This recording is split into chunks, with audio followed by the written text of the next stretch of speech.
నేను కత్తులు పెట్టుకొని తిరుగుతా, నేను ఒక మానవ బాంబునైతా, నేను చంపేస్తా, సీఎం మాట్లాడాల్సిన మాటలా? ఎంత గలీజ్ చిల్లర మాటలు.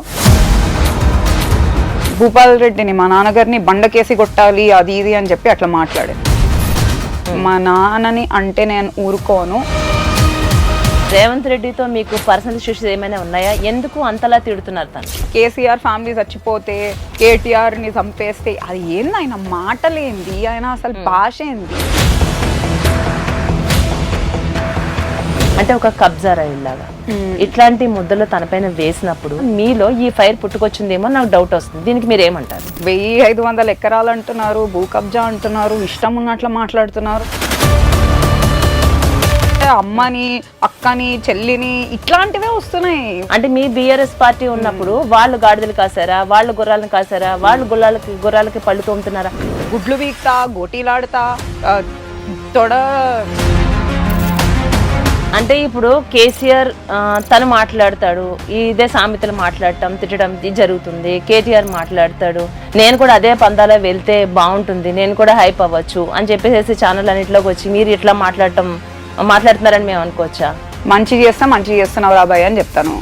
మంచి చేయకుండా తెలంగాణ ప్రజల ప్రాణాలు తీస్తుంటే ఇట్లానే మాట్లాడాల్సి వస్తుంది, ఇట్లానే మాట్లాడు. శ్రేయ పాటలు పాడుతుందా? పాడతాను. I'm not a good singer. మీకు ఇష్టమైన పాట ఏదైనా ఒకటి పాడండి శ్రేయ. తెల్ల ఎత్తి చెప్పుతున్నా, తొడగొట్టి చెప్పుతున్నా, గొంతెత్తి చెప్పుతున్నా, ఎవరొస్తారా రండి రబ్బాయ్. ఒక మూవీ సాంగ్. చిలిపిగా చూస్తావలా, పెనవేస్తావిలా, నిన్నే ఆపేదేలా. చివరికి నువ్వే అలా వేస్తావే వలా. ఇంత టాలెంట్ పెట్టుకుని డాన్స్ చేస్తా. నాకు తెలిసినంత వరకు డాన్స్ కూడా వస్తుంది శ్రేయకి కదా? మరి మా కోసం ఒక స్టెప్. సినిమా సుపెత్తమ్మా మీతో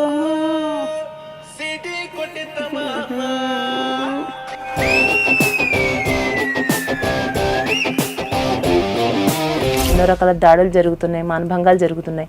ఇవన్నీ మీరు ప్రతి ఒక్కటి అబ్జర్వ్ చూస్తున్నారు. ఇట్లాంటి సమస్యల గురించి మిమ్మల్ని అడిగితే మీరు ఏం మాట్లాడతారు? ఇట్లాంటివన్నీ కాకుండా మనం ఎడ్యుకేషన్ సిస్టమ్ నుండి చేంజ్ చేస్తా రావాలి. ఎడ్యుకేషన్ సిస్టంలోనే అసలు జెండర్ ఈక్వాలిటీ అంటే ఏంటో వాళ్ళకి చూపియాలి. హైడ్రా విషయానికి వద్దాం. ఇది ఒక పెద్ద స్కామ్ లాగా ఉంది. లక్షల కోట్ల అప్పులు నా నెత్తిన పెట్టి అబ్బా కొడుకు కూతురు అందరూ వెళ్ళిపోయారు. ఇప్పుడు అవన్నీ నేను పూడ్చుకుంటూ 1 by 1 ఒకటొకటి చేసుకుంటూ ఆ పథకాలన్నీ కూడా 1 by 1 నేను చేసుకుంటున్నాను అని తను అంత క్లియర్ అండ్ క్లారిటీగా తను మాట్లాడుతున్నాడు. దీనిపై మీరేమంటారు? జూటా అని చెప్పి అంటాను. రేవంత్ అంటే జూటా అని చెప్పి చెప్తాను. ఇప్పుడు కేవలం 12 months లో కాంగ్రెస్ చేసిన అప్పు శ్రేయారెడ్డికి అంటే ఒక్కరోజు ముఖ్యమంత్రి పదవి కనుక ఇస్తే ఎలాంటి అభివృద్ధి చేసి చూపించగలుగుతుంది? నా దృష్టిలో నాకు ఎట్లాంటి చేంజ్ చేయాలని ఉందంటే.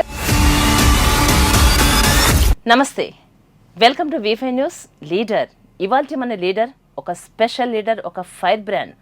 నారాయణఖేడ్ మాజీ బీఆర్ఎస్ ఎమ్మెల్యే భూపాల్ రెడ్డి గారి డాటర్ శ్రేయారెడ్డి గారు ఈరోజు మన V5 స్టూడియోలో మనతో పాటు ఉన్నారు. ఆమెను పేరు పెట్టి అసలు పిలవాల్సిన అవసరమే లేదు. నేనైతే ఫిక్స్ అయిపోయాను, ఫైర్ బ్రాండ్ అని, బీఆర్ఎస్ ఫైర్ బ్రాండ్. నమస్తే అండి శ్రేయారెడ్డి గారు. నమస్కారం ప్రజ్వల గారికి, ఇంకా V5 ప్రేక్షకులకు. Thank you so much. First of all మీకు నూతన సంవత్సర శుభాకాంక్షలు. మీకు కూడా నూతన సంవత్సరం శుభాకాంక్షలు. ఒక డౌట్ వస్తుంది శ్రేయ మిమ్మల్ని చూస్తుంటే. ఏంటి ఆ డౌట్? అంటే సోషల్ మీడియా అంతటా చూస్తూ ఉంటే ఒక ఫైర్ బ్రాండ్ లాగా మీరు మాట్లాడుతున్న మాటలు చూస్తుంటే, సీఎం రేవంత్ రెడ్డి మీద మీరు చేసినటువంటి ఫైట్ చూస్తుంటే, మనం అక్కడ చూసిన ఆ శ్రేయ ఈ శ్రేయ ఒకటేనా అనిపిస్తుంది. ఎంత క్యూట్గా, ఎంత సింపుల్గా ఆ మాటలు మాట్లాడేది మీరేనా అంటే నాకు నమ్మసక్యంగా లేదు. నిజంగా మీరేనా? నేనే కదా. మనలో అన్ని యాంగిల్స్ ఉండాలి. ఎక్కడ ఏది బయటికి రావాలో అది బయటికి రావాలి. అంతేనా? ప్రేమగా ఉండే వాళ్ళతోటి మనం చాలా ప్రేమగా ఉండాలి. కానీ ప్రజలకు మాత్రం, లేకపోతే మనకు కావాలనుకున్న వాళ్ళకి ఇబ్బంది పెడితే తాట తీయాలి. అంతే, ఫిక్స్ అయిపోయారు. నేను తగ్గేదే లేదు, తాట తీయాల్సిందే అని. అంతే, అస్సలు తగ్గేదే లేదు. శ్రేయ, మీరు యుఎస్ నుంచి ఇండియా వచ్చేసారు కంప్లీట్గా. అంటే మళ్ళీ వెళ్ళే ఆలోచన ఏమైనా ఉందా లేదా? లేదు, ఇక్కడ ప్రజలతోటే ముందుకు సాగుదామని చెప్పి తిరిగి వచ్చేసినాను. అన్నీ సర్దుకొని వచ్చేసినాను. సో ఇంక ఇక్కడ మొత్తం మూటముళ్ళు అన్ని కట్టుకుని సర్దుకుని అయితే వచ్చేసారు అంతే. సబ్ ప్యాక్ కేల్కతం దుకాన్ బందాడ. అదే ఇక్కడ అందరినీ గట్టిగా ఆడుకోవాలని ఫిక్స్ అయిపోయారు, అర్థమవుతుంది. ఇక్కడికి వెళ్ళుషూరు, అక్కడికి వెళ్ళకతాం, ఇక్కడికి వెళ్ళుషూరు. అంతేనా? అంతే. అంటే ఎవరైనా అనిపిస్తుంది ఒక ఇంత పెద్ద బ్యాక్గ్రౌండ్ నుంచి, ఒక పొలిటీషియన్ ఫ్యామిలీ నుంచి రావటం జరిగింది.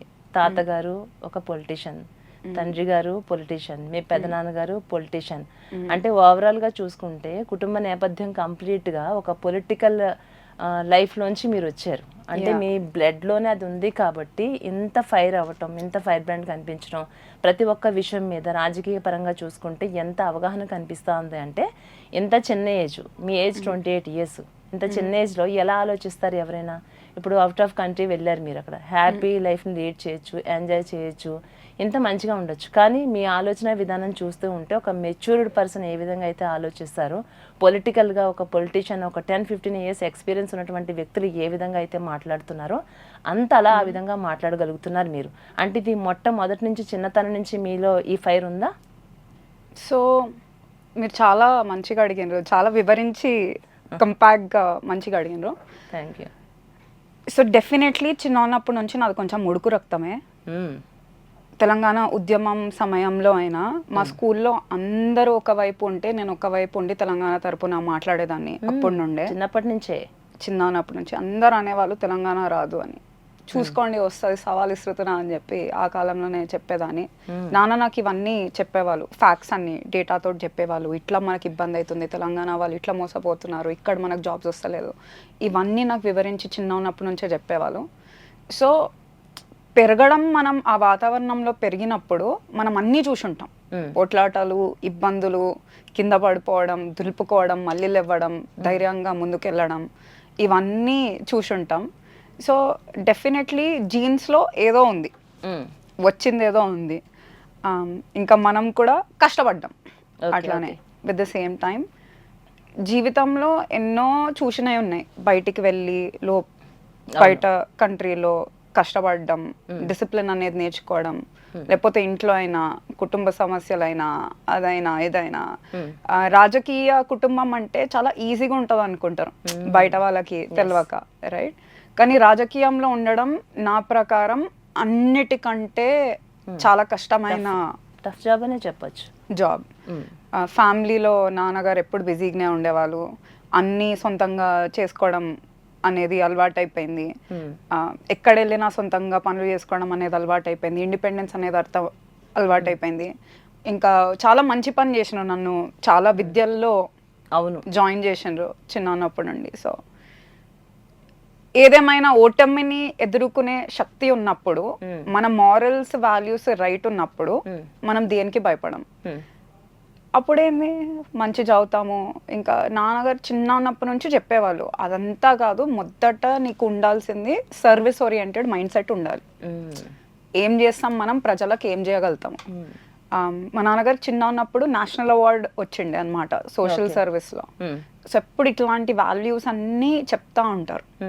ఆయన నుండే ఇవన్నీ నేర్చుకున్నది ఉంది. మేము కుటుంబంలో ఎంత గుడ్ హార్ట్ తోటి మూవ్ అవ్వాలి, ఎవరేమైనా మనం సర్వీస్ ఓరియంటెడ్ ఉండాలి, ప్రజల కోసం కష్టపడాలి, మనము లేవ్వాలి, టైంకి లేవ్వాలి, నీ బెడ్ నువ్వు చేసుకోవాలి, కరెంట్ వేస్ట్ చేయొద్దు, చిన్న వాల్యూస్ అన్నవి నేర్పించింది అనమాట. సమ్మర్ హాలిడేస్ వస్తే ఏంది, అందరు ఇట్లా ఆడుకుంటారు. మా నాన్న నాకు 5 గంటలు లేపి క్లాస్లో వెళ్ళి జాయిన్ చేసేవాడు. టైం అనేది మనం అట్లా వేస్ట్ చేయొద్దు, అది చాలా అరుదైనది, యూ హ్యావ్ టు చేయాలని. ఇప్పటికీ కూడా కూర్చొని కరెంట్ ఈవెంట్స్ చదువుతున్నావా, డీప్ అనాలిసిస్ చేయాలి, ఉట్టిగానే మాట్లాడద్దు, మాట్లాడిన దాంట్లో ఒక పట్టు ఉండాలి. ఇవన్నీ నాకు చెప్తూనే ఉంటారు. ఇప్పుడు మీ నాన్నగారి గురించి కనుక మనం డిస్కస్ చేసుకుంటూ ఉంటే, అంటే ఎక్కడ రాజకీయ పరంగా చూసుకుంటే ఈ చిన్న మచ్చ కూడా లేనటువంటి వ్యక్తి మీ నాన్నగారు. ఇవన్నీ మీరు, మీ నాన్నగారు ఏ విధంగా మిమ్మల్ని పెంచారు, ఏ విధంగా మీరు పెరిగారు, ఆయన చెప్పేటటువంటి ప్రతి ఒక్క విషయం ఇప్పుడు చెప్తున్నారు. ఇంత కరెంట్ విషయాలు ఇట్లాంటివి మీతో ఆయన డిస్కస్ చేయాల్సినంత ఇది లేదు, ఎందుకంటే అలాంటి పొజిషన్లో ఉన్నారు మీరు. అంటే దాని వాల్యూ ఎలా ఉండాలి, ఏం చేయాలి, ఎవరితో ఎలా నడుచుకోవాలి, ఇవన్నీ చూస్తున్నారు. మీ తండ్రి గారి పట్ల మీకు ఎంత ప్రేమాభిమానాలు ఉన్నాయి, ఆయన మనస్తత్వం ఏ విధంగా ఉంది, మీరు ఎలా పెరగాలి, ఇవన్నీ చూస్తున్నారు కదా. అలాంటి వ్యక్తిని అంటే ఆపోజిట్ పార్టీ వాళ్ళు తనని అంటే ఒక కబ్జా రైళ్లాగా ఇట్లాంటి ముద్దలు తనపైన వేసినప్పుడు ఎక్కడా మచ్చ లేకుండా ఉన్నటువంటి మా తండ్రిని రాజకీయ పరంగా ఎంతో మందికి సేవలు చేస్తూ మిమ్మల్ని అదే విధంగా పెంచుతూ సొసైటీలో మీరు ఎలా మెలగాలి ఇవన్నీ ఎన్నో నేర్పిస్తున్నారు. అలాగే బయట వ్యక్తులతో కూడా ఆ విధంగా మీ నాన్నగారు ప్రవర్తిస్తున్నారు. అలాంటి వ్యక్తి మీద ఇలాంటి నిందలు పడటం వల్ల మీలో ఈ ఫైర్ పుట్టుకొచ్చిందేమో నాకు డౌట్ వస్తుంది. దీనికి మీరు ఏమంటారు? డెఫినెట్లీ ఈ పాత్ర అనేది ఉంది. ఈ నాన్న మీద ఇవన్నీ భూ కబ్జా అది ఇది అని చెప్పి ఎలక్షన్స్ టైంలో నేను వచ్చినాను. యాక్చువల్గా మైండ్ సెట్ ఏంది అంటే తోడుగా ఉందాము, సపోర్టివ్గా ఉందాము వచ్చినాను. యుఎస్ నుండి ఎలక్షన్స్ కోసం వచ్చిన నాన్న అన్నారు రావద్దు, నేను చూసుకుంటానంటే లేదు నేను వస్తాను అని చెప్పి నేనే వచ్చినాను. వచ్చి చూస్తే అక్కడ ఏవేవో న్యూస్లు వేస్తున్నారు. అక్కడ పరిస్థితి ఇంట్లో వేరుంది, బయట ఏమో 1500 ఎకరాలు అంటున్నారు, భూ కబ్జా అంటున్నారు, ఇష్టం ఉన్నట్లు మాట్లాడుతున్నారు. నాకు చాలా కోపం వచ్చింది. ఇదేంది లొల్లేంది, అసలు ఏం డెవలప్మెంట్ చేయలేదంటున్నారు, అసలు ఏంది కళ్ళు కాకులు ఎత్తుకుపోయినాయా, అసలు అట్లెట్లా మాట్లాడుతున్నారు అని చెప్పి నాకు చాలా కోపం వచ్చి ఒక వారం పాటు కూర్చొని అన్నీ నేర్చుకున్నాను. డెవలప్మెంట్ వర్క్స్ అంతా ఏమైనా ఇప్పటి వరకు ఎంత కాన్స్టిట్యుయెన్సీలో స్పెండ్ చేసిండ్రు, అసలు ఎందుకు ఆరోపణలు వేస్తున్నారు, ఎవరు వేస్తున్నారు, వాళ్ళకి ఎట్లా తిరిగి సమాధానం ఇవ్వాలి నేను, అట్లా స్టార్ట్ అయింది ఈ జర్నీ అనేది. మా నాన్నని అంటే నేను ఊరుకోను, నేను ముందుకొచ్చి మాట్లాడతాను అన్న ఒక అంశంపై దానిలోంచి వచ్చింది ఈ ఫైర్ మొత్తం. Yes, it definitely started from there. మా ఆపోజిషన్ కూతురు అన్న వాక్యాలకి ఇంకా రెస్పెక్ట్ఫుల్గా ఉండాలి కదా ఏమన్నా అంటే కూడా. రెస్పెక్ట్ఫుల్గా నాకు అస్సలు అనిపించలేదు. ఓకే, సమాధానం ఇవ్వాల్సిందే అని చెప్పి ఫిక్స్ అయిపోయి అట్లా ఆ ఫైర్ నుంచి వచ్చింది అనుకుంటా. ఇప్పుడు రేవంత్ రెడ్డి మీద కూడా ఎంపీ ఎలక్షన్స్ లోకి వచ్చినప్పుడు భూపాల్ రెడ్డిని మా నాన్నగారిని బండకేసి కొట్టాలి అది ఇది అని చెప్పి అట్లా మాట్లాడాను. ఏం భాష ఆయన, అది ఏం మనిషి ఆయన. ఇప్పుడు కూడా నాకు చాలా కోపం వచ్చింది. అసలు ఏమనుకుంటున్నాడు? సరే రాజకీయంగా విమర్శించవచ్చు, విమర్శించాలి, చేసే పనుల మీద విమర్శించాలి. బండకేసి కొట్టడం ఏంది? ఒక సీఎం స్థాయిలో ఉన్న మనిషి అట్లా మాట్లాడడం ఏంది? చిల్లర. అంటే నాకు ఒక డౌట్ వస్తుంది శ్రేయ, అంటే రేవంత్ రెడ్డితో మీకు పర్సనల్ ఇష్యూస్ ఏమైనా ఉన్నాయా? ఎందుకు అంతలా తిడుతున్నారు తన్ని? ఇది కూడా ఒక రీజనే, ఇష్టం ఉన్నట్ల వాగడం. ఇప్పుడు తెలంగాణ జాతీయ పిత కేసీఆర్ గారు ఎంతో కష్టపడి ఉద్యమంలో ముందుకు నడిపిన ఆయన కేసీఆర్ గారు. ఎంతో తెలంగాణ ఇప్పుడు మనం చూస్తే అభివృద్ధి గత 10 సంవత్సరాల నుంచి చూసుకుంటే ఇప్పుడు చూసుకుంటే తెలుస్తుంది మనకు. ఆయన మీద కూడా ఇష్టం ఉన్నట్లు మాట్లాడడం, లేకపోతే పిల్లలకి నేను ఆగస్ట్ 15th రోజు ఒక వీడియో చూసినాను. నాకు బీపీ ఎట్లా ఎక్కువైందంటే, పిల్లల ముందు ఏం మాట్లాడాలి? వాల్యూస్, అహింస గురించి మాట్లాడాలి. మనం స్వతంత్రం ఎట్లా కష్టపడి తెచ్చుకున్నాం, ఎట్లా పోట్లాడి తెచ్చుకున్నాం, ఇవన్నిటి గురించి.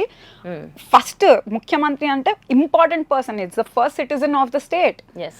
అట్లాంటి వాళ్ళు వెళ్ళి కేసీఆర్ ఫ్యామిలీ చచ్చిపోతే, కేటీఆర్ని చంపేస్తే, అది ఏంది ఆయన మాటలేంది, ఆయన అసలు భాష ఏంది, అంటే ఎట్లాంటి సమాజాన్ని ఆయన సృష్టిస్తున్నాడు, పిల్లలకి ఏం నేర్పుతున్నాడు, మన యూత్కి ఏం సందేశం ఇస్తున్నాడు అన్న దాని మీద నాకు మోర్ దెన్ ఎనీథింగ్ వాల్యూస్ అనేది కరప్ట్ అయ్యవద్దు మన వాళ్ళలో, మన ప్రజల్లో వాల్యూస్ అయితే కరప్ట్ అవ్వద్దు.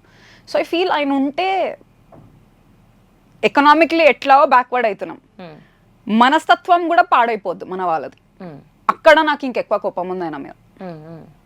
అంటే ఒక ముఖ్యమంత్రి స్థాయిని ఇట్లా మాట్లాడటం కరెక్ట్ అని మీకు అనిపిస్తా ఉందా? సరే, ఒక అన్నోన్ పర్సన్ గురించో లేకుంటే మనకు ఆపోజిట్ గా మనకి ఎనిమీస్ ఎవరి గురించి అయినా మనం మాట్లాడుతున్నామంటే అది ఓకే. అంటే మీ దృష్టిలో ఎవరైనా ఓకే, మీకు ముఖ్యమంత్రి అయినా సరే కూడా ముఖ్యమంత్రి స్థాయిలో ఉన్నటువంటి వ్యక్తిని కూడా ఈ విధంగా మాట్లాడటం ఎంతవరకు కరెక్ట్?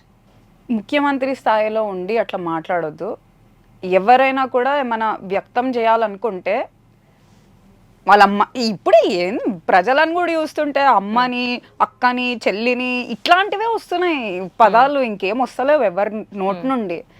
సో ఐ ఫీల్ చాలా కరప్ట్ అయిపోతుంది మైండ్ మరి సెట్. మీ నోటి నుంచి కూడా వస్తున్నాయి కదా సేమ్ ఇవే మాటలు మీ నోటి నుంచి కూడా. మీరు ఇప్పుడు యుఎస్ నుంచి రావటం వచ్చిన దగ్గర నుంచి కూడా మీరు పొలిటికల్ గా మీ నాన్నగారికి సపోర్ట్ ఉందామని వచ్చినటువంటి మీరేం తక్కువ లేదు కదా, మీరు అంతకన్నా ఎక్కువనే మాట్లాడుతున్నారు కదా. ముఖ్యమంత్రి లాంటి వ్యక్తినే మీరు గాడిదలు కాస్తున్నారా అని అంటే ఇప్పుడు ఆపోజిట్ పార్టీ వాళ్ళు కూడా మాట్లాడుతున్నారు కదా. అంటే మీ బిఆర్ఎస్ పార్టీ ఉన్నప్పుడు వాళ్ళు గాడిదలు కాసారా, వాళ్ళు గుర్రాలను కాసారా, వాళ్ళు గుర్రాలకి పళ్ళు తోముతున్నారా, ఎట్లా మాట్లాడే వాళ్ళకి మీరేం సమాధానం చెప్తారు? నేను బరాబర్ మాట్లాడతాను. నేను చెప్పింది కేవలం సామెతలే, నేను చెప్పింది బూతులు కాదు. ఇంకా నేను చెప్పింది నిజమే. వాళ్ళు నిజంగానే సంవత్సరం పాటు ఏం పీకలేదు. ఇప్పటికీ అదే మాట మీద ఉంటాను. నేను బూతులు ఎక్కడ వాళ్ళని తీసుకొని నేను మాట్లాడలేదు. అదే బీఆర్ఎస్ కాలంలో మేము ఏం చేసినామో బల్లగుద్ది చెప్పగలుగుతాం మేము చేసిన పనులని. మీరేం పనులు చేసిండ్రు ఇప్పటి వరకు? మోసాలు దగలు తప్పితే మీరు ఏం చేసిండ్రు? 1,30,000 కోట్ల అప్పు తీసుకొని ఒక్క ఇటుక ఎక్కడ పెట్టింది లేదు మీరు. తెలంగాణని నాశనం చేయడానికి వచ్చినట్టుంది మీరు. తెలంగాణ ప్రజల ప్రాణాలు తీయడానికి వచ్చినట్టుంది మీరు. సో ఎందుకు అనదు? ఆయన అసలు ఆ స్థాయిలుండి ఆయన ఏంది గుడ్లు బీక్తా గోటీలాడుతా తొడ ఏదో అన్నాడు కదా. Is very disgusting. అంటే ఇప్పుడు కేసీఆర్ తను మాట్లాడతాడు, ఇదే సామెతలు మాట్లాడటం తిట్టడం ఇది జరుగుతుంది. కేటీఆర్ మాట్లాడతాడు, అదే పందాలు ఇప్పుడు మన తీన్మార్ మల్లన్న మాట్లాడతాడు. ఇలా ప్రతి ఒక్కరూ కూడా వీళ్ళు ఎట్లా మాట్లాడుతున్నారు అట్లా మాట్లాడుతున్నారు. నేను కూడా అదే పందాలో వెళ్తే బాగుంటుంది, నేను కూడా హైప్ అవ్వచ్చు అని చెప్పేసి ఛానల్ అన్నింటిలోకి వచ్చి మీరు ఇట్లా మాట్లాడుతున్నారని మేము అనుకోవచ్చా? కేసీఆర్ గారైనా కేటీఆర్ గారైనా మీరు ఇప్పుడు చూసినా కూడా కేటీఆర్ గారు రోజు ఒక ప్రెస్ కాన్ఫరెన్స్ ఇస్తూనే ఉంటారు. ఆయన ఎక్కడ ఏనాడు నోరు జారేసుకొని గలీజ్గా మాట్లాడింది లేదు. ఆయన మాట్లాడిన దాంట్లో వాస్తవాలు ఉంటాయి, ఆయన మాట్లాడిన దాంట్లో మజా వస్తుంది. అంతేకాని ఆయన ఎక్కడ తీసుకొని నేను కత్తులు పెట్టుకొని తిరుగుతా, నేను ఒక మానవ బాంబునైతా, నేను చంపేస్తా, సీఎం మాట్లాడాల్సిన మాటల ఎంత గలీజ్ చిల్లర మాటలు.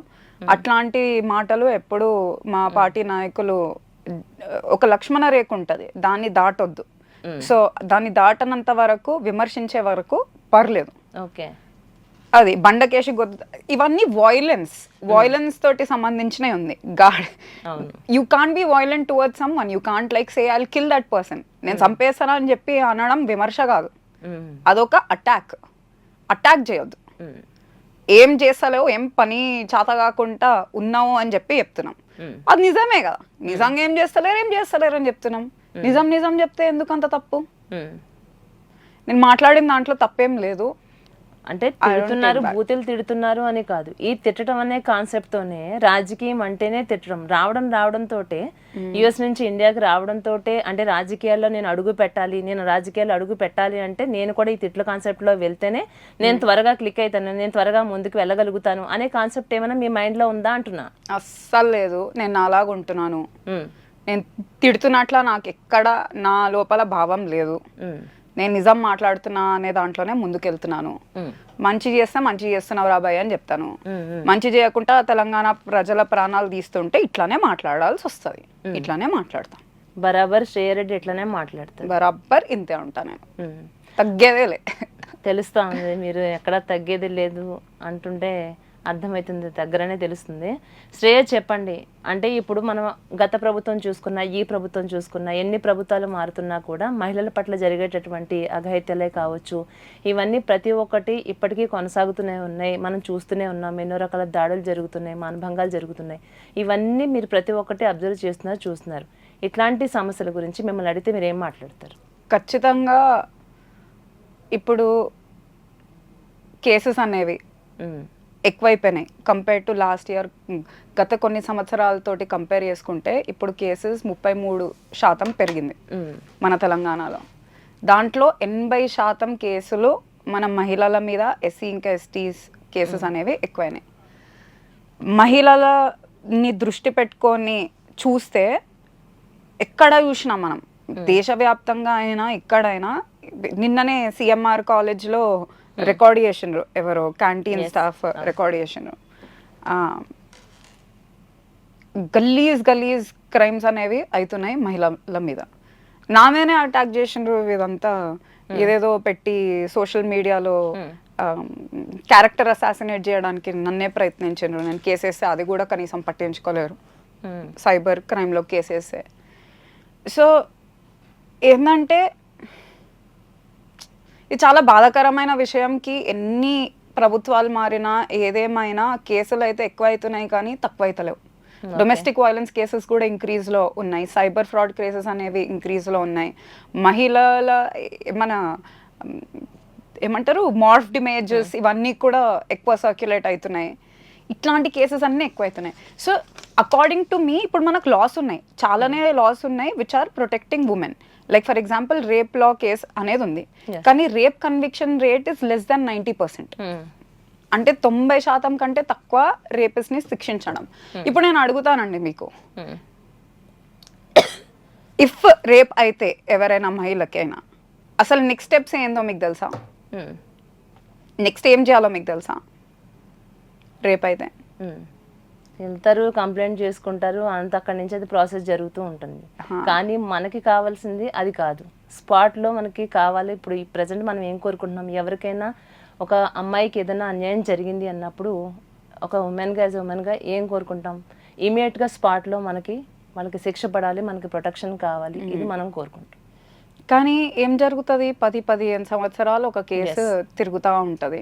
ఇంత పెద్దగా అయిన కోల్కతా కేసులోనే కనీసం శాంపుల్ కూడా సరిగ్గా కలెక్ట్ చేయలేకపోయారు. అండ్ సగం మందికి తెలియదు ఏం చేయాలో. ఒకవేళ ఏమైనా అయితే స్నానం చేయొద్దు, డైరెక్ట్ గవర్నమెంట్ హాస్పిటల్కి వెళ్ళాలి, గవర్నమెంట్ హాస్పిటల్ తర్వాత పోలీస్ ఫిర్యాదు చేయాలి అట్ ద సేమ్ టైం. ఇవన్నీ మనం అడిగితే ఒక మహిళని రోడ్ మీద పట్టుకొని అడిగితే చెప్పగలుగుతారా? అవేర్నెస్ అనేది కూడా లేదు. Prevention is better, but even if something happens you don't even know వాళ్ళకి ఎట్లా శిక్ష తెప్పియాలనేది కూడా లేదు. లాస్ ఉన్నాయి, సరే ఎట్లాంటి లాస్ ఉన్నాయి అంటే ఈ పనికిమాల లాస్ ఉన్నాయి, దేనికి మిస్యూజ్ చేసుకునే లాస్ ఉన్నాయి, ఫాల్స్ కేసెస్ వేసే లాస్ ఉన్నాయి, లేకపోతే వేసినా ఏమి కానీ లాస్ ఉన్నాయి. ఇట్లాంటివన్నీ కాకుండా మనం ఎడ్యుకేషన్ సిస్టమ్ నుండి చేంజ్ చేస్తా రావాలి. ఎడ్యుకేషన్ సిస్టంలోనే అసలు జెండర్ ఈక్వాలిటీ అంటే ఏంటో వాళ్ళకి చూపియాలి. చిన్న చిన్న బయాసెస్ ఉమెన్ ఏం ఫేస్ చేస్తారో అసలు నడుస్తుంటే మనకు ఫియర్. మొన్ననే నా ఫ్రెండ్కి స్టేడియం మెట్రో స్టేషన్ దిగిన తర్వాత ఎవరో మాస్టర్ బైట్ చేసుకుంటా ఉన్నారు స్టేషన్ దగ్గర. అట్లాంటివి నేను చిన్న ఉన్నప్పుడే చూసిన. నేను చిన్న ఉన్నప్పుడు నడుస్తున్నప్పుడే ఇట్లాంటివి నేను ఎక్స్పీరియన్స్ చేసినాను. ఎంతో మంది మహిళలు నేను ఇప్పటివరకు మాట్లాడిన వాళ్ళలో 95% శాతం వాళ్ళు ఏదో ఒక అబ్యూజ్ అయితే ఎక్స్పీరియన్స్ చేసిన వాళ్ళే. అంత ప్రెలవెంట్ ఉన్నప్పుడు మనకు సొసైటీలో మనం దాని గురించి మాట్లాడడం, ఏ పొలిటికల్ పార్టీ దాని గురించి వచ్చి మాట్లాడదు. ఉమెన్ ప్రొటెక్షన్ అని చెప్పి ఒక్క పార్టీ మాట్లాడుతుందా? Not even a single party talks about it. So I feel మనం ఇట్లాంటివన్నీ ముందు తేయాలి, పొలిటికల్ అజెండాలో ఇవన్నీ కూడా మనం ముందుకు తేయాలి. అండ్ ఎడ్యుకేషన్ లెవెల్ నుండే మనం ఇవన్నీ మైండ్ సెట్లో మార్పు రావాలి. మోర్ దెన్ ఎనీథింగ్, ఎంత ఎడ్యుకేషన్ అయినా ఇంట్లో నీకెందుకమ్మా పాలిటిక్స్, నీకెందుకమ్మా జాబ్, నీకెందుకమ్మా అటు వెళ్ళడం, నీకెందుకమ్మా ఇటు వెళ్ళడం అంటే మహిళ అప్పటికి అట్లనే తొక్కే ఉంటుంది, రైట్? ఎదగలేదు తనని పట్టేసుకుంటున్నప్పుడు. సో చేంజ్ ఎక్కడ రావాలంటే మైండ్ సెట్లో రావాలి. సొసైటీలో కూడా ఎవరు తిట్టినా అమ్మ అక్క బూతులు తిట్టడం ఇవన్నీ ఆపాలి. అంత కామన్ అయిపోయింది, ఎంత ఇట్లా ఇట్స్ జస్ట్ లైక్ నార్మల్. ఇప్పుడు అట్లా తిట్టడం అంత గలీజ్గా ఎందుకు మాట్లాడతాం మనం? అంత నార్మలైజ్ ఎందుకు చేస్తున్నాం ఇట్లాంటివి? ఏ మూవీ చూసినా దాంట్లో రేప్ సీన్ లేని ఆల్మోస్ట్ 90% ఆఫ్ ద దాంట్లో రేప్ సీన్స్ ఉంటాయి. జనాలకేం అర్థమైతలేదంటే స్క్రీన్ లో ఏది చూస్తామో yeah that's a reflection of society. Heroes లాగా ఉండాలనుకోరా మన వాళ్ళు? ఎంత హీరోస్ ని ఇట్లా వర్షిప్ చేస్తారు, రైట్? కానీ ఇవన్నీ ఎవ్వరు ఆలోచిస్తలేరు. సొసైటల్ ఇంపాక్ట్ చిన్న చిన్న వాటి వల్ల మనకి ఎంత ఇంపాక్ట్ అవుతుందో ఎవ్వరు ఆలోచించరు. అవన్నీ మార్పు రావాలంటే మనకి ఎడ్యుకేషన్ సిస్టమ్ నుండే స్టార్ట్ కావాలి ఆ మార్పు. దాని తర్వాత అగ్రికల్చర్ ల్యాండ్స్లో 70% వరకు వర్క్ ఫోర్స్ ఉండేది మహిళలే. కానీ మహిళలని ఒపీనియన్ తీసుకోరు ఇవన్నీ చేసేటప్పుడు. ఎట్లాంటి సీడ్స్ వేయాలి, ఏమి వేయాలో ఇవన్నీ ఉండదు. Women twice as unpaired labour, అంటే వాళ్ళు పని చేస్తారు కానీ వాళ్ళ పనికి పైసలు రావు. కానీ పిల్లలు కనాలి, వర్క్ వెళ్ళాలి, పిల్లలు కనాలి, ఇంట్లో పని చేయాలి. ఇవన్నీ మైండ్ సెట్ ఎప్పుడు మారుతుంది? ప్రజల్లో చిన్న ఉన్నప్పటి నుంచే పెట్టినప్పుడు మారుతుంది. తప్పు కాదు, ఈక్విటీ అనేది ఉండాలి. ఇంట్లో వస్తారు ఎవరైనా, అమ్మాయిని వెళ్ళి ఏమంత ఏమంటారు కానీ అబ్బాయిని ఏమంటారు, లేకపోతే పని చేయమని చెప్పి అమ్మాయినే అంటారు. అమ్మాయి బయట చేయాలి, జిమ్కి వెళ్ళాలి, ఇది చేయాలి, అది చేయాలి, మళ్ళీ ఇంట్లో పని చేయాలి. కానీ అబ్బాయికి ఎవరైనా అంటారా? సుఖంగా కూర్చోవాలి. ఎందుకైతుంది ఇవన్నీ? ఉమెన్ అంటే రెస్పెక్ట్ లేనప్పుడు, గుడిలో ఉన్న దేవతని పూజించడం కాదు, మన సాటి మహిళను కూడా రెస్పెక్ట్ చేసినప్పుడు ఇట్లాంటి క్రైమ్స్ అన్నవి తక్కువైతాయి. Rape is an act of power, it's an act of control, it's an act of disrespect. Yes, that needs to change. It will change through education, it will change through women coming forward and reporting, it will change through women being educated, aware. It will change through teaching men what is a good, ఎట్లా చూస్తారు బయటికి వెళ్ళినప్పుడు, ఇట్లా అవును, చూపులో కూడా తేడాగా ఉంటది. What is a good see, what is a bad see, what is a good touch, what is a bad touch. ఇవన్నీ మనం సొసైటీలో మన పిల్లల టైం నేర్పిస్తా ఉండాలి. పిల్లల్లోకి రా. శ్రేయ ఎంత మెచ్యూర్డ్గా మాట్లాడుతున్నారు కదా, అంటే ప్రతి ఒక్క విషయం గురించి కూడా, అంటే ఒక మదర్ కూడా వాళ్ళ పిల్లల గురించి ఎంత డెప్త్లోకి వెళ్తారో లేదో, ఆలోచిస్తారో లేదో ఉంటుంది, భయం ఉంటుంది, కేరింగ్ ఉంటుంది. అంటే శ్రేయ ఎంత మెచ్యూర్డ్గా ఆలోచిస్తుంది అంటే, ఒక మదర్కు ఉండే కేర్ కంటే ఎక్కువగా చిన్నపిల్లలు, ఆడపిల్లల గురించి మన స్కూల్ లైఫ్ నుంచే, చిన్నప్పటి నుంచే వాళ్ళకి గుడ్ టచ్ ఏది, బ్యాడ్ టచ్ ఏది, ఇవన్నీ ప్రతి ఒక్కటి వాళ్ళకి తెలియాలి, ప్రతి ఒక్కటి తెలియచేయాలి. సొసైటీలో మార్పు రావాలి, ఏ విధంగా మనల్ని మనం ప్రొటెక్ట్ చేసుకోవాలి. ఇంత ఇలా మాట్లాడుతున్నారు కదా అసలు మీరంతా. అంటే భవిష్యత్తులో ఎలాంటి మార్పు కావాలని కోరుకుంటున్నాం అన్నదే ఒక క్లారిటీ ఉంది. భవిష్యత్తులో ఇప్పుడు జరుగుతున్నటువంటి సిచ్యువేషన్స్ ఏమైతే మనం చూస్తున్నామో, శ్రేయ ఒక మంచి, అంటే పొలిటికల్ లైఫ్లో ఒక మంచి పొజిషన్లో ఉంటే గనక మీరు వీటన్నిటికీ మీరు ఫుల్ స్టాప్ పెట్టగలుగుతారా? Definitely I will. అంటే ఎవరితోని కూడా మనం చూస్తుంటే సాధ్యం కావట్లేదు. మీరు మాట్లాడుతుంది వింటుంటే, చూస్తూ ఉంటే, ఇంత మెచ్యూర్డ్గా మాట్లాడుతుంది తిను, ఇంత చిన్న ఏజ్ తినకి. అలాంటి మీకులో ఇప్పుడే ఇలాంటి ఆలోచనలు ఇవన్నీ కనిపిస్తున్నాయి. ఇవన్నీ అంటే ఫర్దర్గా పొలిటికల్ లైఫ్లో మీరు లీడ్ చేసిన తర్వాత, ఒక హై పొజిషన్లోకి మీరు వచ్చిన తర్వాత ఖచ్చితంగా వీటికి మీరు ఫుల్ స్టాప్ పెట్టగలుగుతారా? డెఫినెట్లీ నేను పెట్టే దిశలో అడుగులు తీసుకుంటాను. And at the same time constitutional changes అనేవి కూడా రావాలి. Yes, I will fight from my side to put that forward. కానీ అందరూ సమ్మతితోటే అవుతుంది అట్లాంటి చేంజెస్, రైట్? పార్లమెంటరీ చేంజెస్ అయినా లేకపోతే. కానీ నా తరపున నేను పోట్లాడి ఈ విషయాలపై, ఎడ్యుకేషన్ సిస్టంలో అయితే నా కంపెనీ, నా స్టార్ట్అప్ కూడా ఇట్స్ ఆల్రెడీ ఆన్ ఎడ్యుకేషన్. ఇవన్నీ పిల్లలకి చిన్న ఉన్నప్పటి నుండే లైఫ్ స్కిల్స్ అంటే ఏంటి, వాల్యూ ఎడ్యుకేషన్స్ అంటే ఏంటి, ఇవన్నీ దాని మీదనే నా కంపెనీ, నేను ఆల్రెడీ వర్క్ చేస్తున్నాను on these things. So I'm confident that in education system I can bring about a change. But at the same time constitutional amendments అనేవి మనకు ఎన్నో కావాలి. జ్యుడిషియల్ సిస్టమ్స్లో అయినా, లేకపోతే ఈక్వాలిటీలో అయినా. there are so many changes that we can bring forward according to me, and I'm educating myself on constitution right now. Time vachinappudu I'll be able to make a change ani. So naku I am very confident I will bring a very major good change in the society. ఇది మాత్రం ఖచ్చితంగా చెప్పగలుగుతున్నాను. Because నేను ఇప్పుడే కాదు, నేను ఎప్పటి నుంచో నా విజన్ అది, that I want to bring a positive impact in the society. మా నాన్న ఒక మాస్టర్స్లో ఉన్నప్పుడు చెప్పిండు, ఒక 4 years బ్యాక్ అడిగినమాట, నీ విజన్ ఏందో నీకు తెలవాలి, నీ గోల్ ఏందో నీకు తెలవాలి అని చెప్పి. అప్పటి నుంచే నేను ఆలోచించుకుంటూ వస్తున్నాను, like what do I want to do. So this I'm very clear. ఇప్పుడు ఇంత సంస్థలు ఉన్నాయి, ఓన్గా మీకంటే ఒక సంస్థ ఉంది, మార్షల్ ఆర్ట్స్ నేర్చుకున్నారు, ప్రతి ఒక్కటి మీకు రాదు అనేది లేకుండా ప్రతి ఒక్క దాని మీద మీకు అవగాహన ఉంది. ఈవెన్ స్విమ్మింగ్ పూల్ నేర్చుకున్నారు మీరు, అంటే స్విమ్ నేర్చుకున్నారు. ఒకటని కాదు, చెప్పుకుంటూ పోతే చాలా ఉన్నాయి.